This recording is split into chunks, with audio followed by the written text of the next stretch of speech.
A busy afternoon at the restaurant was interrupted by a triumphant entrance. A woman, dubbed Karen, burst through the doors, demanding a VIP table reserved for celebrities. She claimed to know the owner, insisting on special treatment for herself and her group of friends. As she continued her loud demands, I found myself in a peculiar position. As the true owner of the restaurant, I knew I had never seen this woman before. However, I decided to act with discretion and see where this surreal situation would take us.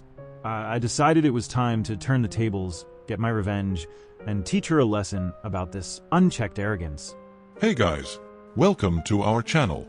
In the 1950s, my grandparents left Italy for Canada in search of a fresh start. They laid the groundwork for what would become a thriving restaurant, a legacy that passed into my parents' hands when they passed away. Over the decades, the business flourished, expanding under the family's care. Since I was 15, I have worked tirelessly in the restaurant, absorbing the secrets of the kitchen and the family values surrounding it. As time went on, my parents aged, opting to enjoy their retirement in Florida during the winters, leaving the restaurant under my care a few years ago. However, they still held a symbolic stake in the business, along with their savings as an additional support. As soon as I took control, I embarked on a mission to revitalize the place.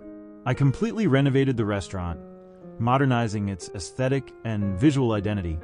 I invested in aggressive advertising, reaching out to local and national outlets, and invited food critics, bloggers, and vloggers to sample our food. Despite a slow start, I persisted, even when the weight of the loan I took seemed like an unbearable burden.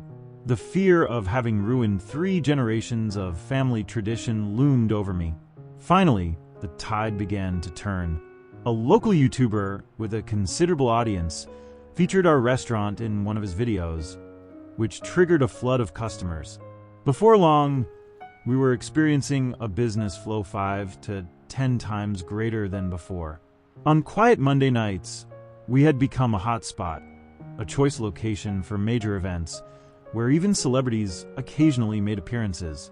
During the holidays, we were so sought after that reservations had to be made months in advance, transforming our restaurant into a must-visit destination.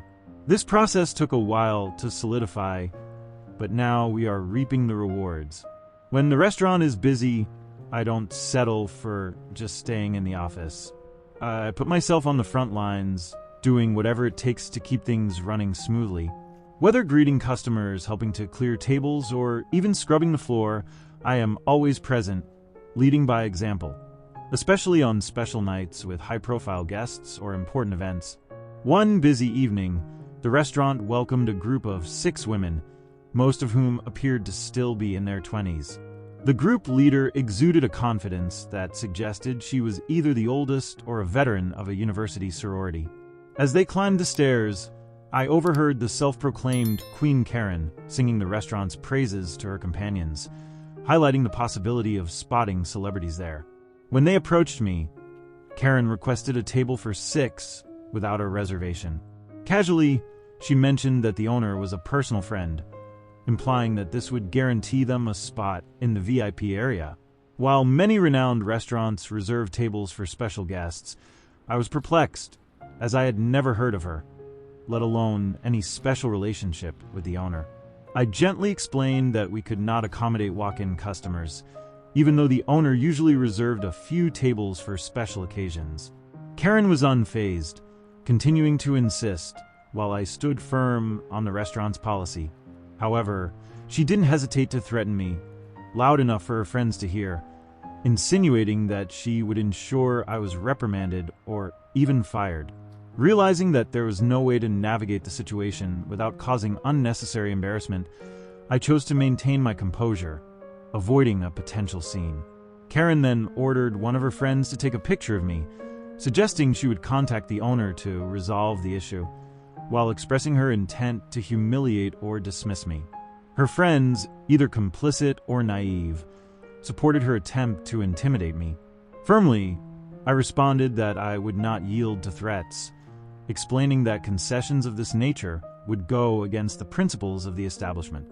I emphasized that her belligerent behavior, and attempts to belittle were unacceptable.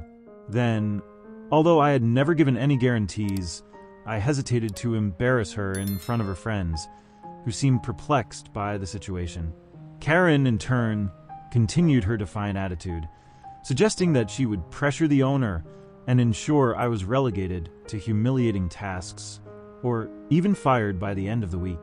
The other women accompanying her appeared to be in cahoots with her, encouraging her arrogant stance with supportive comments as she derided my position and threatened my job security with a superior smirk.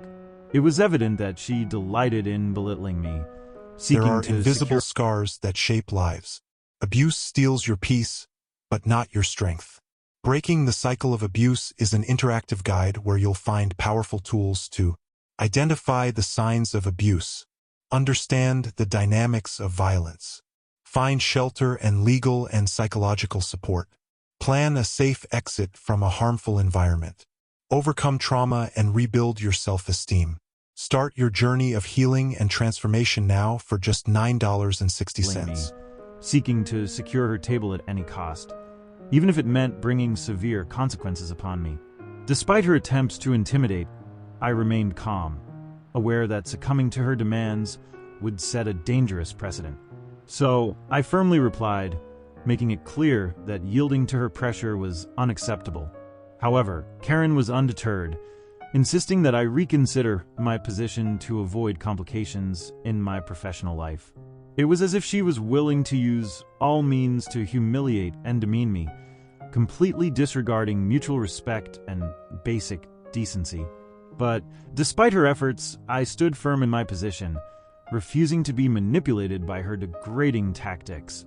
At that moment, I was already exhausted after a long day of work. I faced three options. The first, to reveal my position as the owner of the restaurant and confront her directly. The second, to give in and grant the table without further ado. And the third, a bolder choice, which involved teaching Queen Karen and her followers a lesson. I chose the third option, smiling at her politely as I guided her to one of the 3 tables reserved for special occasions. I explained that we usually kept them available for celebrities, but I would make an exception that night. I even offered the first 3 rounds of drinks on the house as a gesture of goodwill. As they settled in, I made sure to personally serve their drinks, establishing a hospitable atmosphere. However, before I stepped away, I politely requested the customers' credit cards and IDs for record keeping. Queen Karen, with her typical air of superiority, handed me the cards, announcing that the night was under her command. Throughout the evening, drinks flowed freely as the girls enjoyed